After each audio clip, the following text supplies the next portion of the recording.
السلام علیکم، welcome to my channel Urdu ایب۔ چلیے شروع کرتے ہیں آج کی ویڈیو۔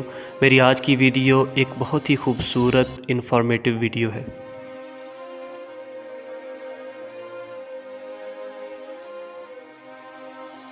شاعر مشرق علامہ محمد اقبال کے نام سے کون واقف نہیں؟ آپ ایک عظیم مفکر اور عظیم رہنما تھے۔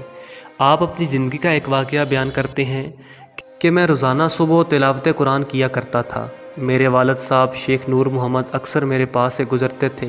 ایک دن رک کر مجھے فرمانے لگے، اقبال کسی دن میں تمہیں بتاؤں گا کہ قرآن کیسے پڑھتے ہیں۔ اتنا کہہ کر وہ آگے بڑھ گئے اور میں حیران بیٹھا سوچنے لگا کہ میں بھی تو قرآن پڑھ رہا ہوں۔ کچھ دن بعد میں اسی طرح تلاوت کر رہا تھا کہ میرے والد صاحب میرے پاس رکے۔ جب میں خاموش ہوا تو مجھے کہنے لگے، جب قرآن پڑھو تو یوں سمجھو جیسے یہ اللہ نے صرف تمہارے لیے بھیجا ہے۔ اللہ پاک براہ راست تمہارے ساتھ خطاب کر رہا ہے اور تمہیں اپنی زبان سے احکامات دے رہا ہے۔ جب اس کیفیت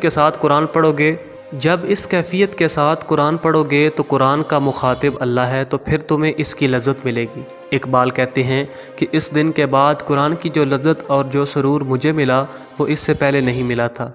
ویڈیو کے آخر میں آپ سے گزارش ہے کہ ہمارے یوٹیوب چینل اردو ایب کو سبسکرائب کریں اور ساتھ ہی ساتھ بیل نوٹیفیکیشن کو دبائیں۔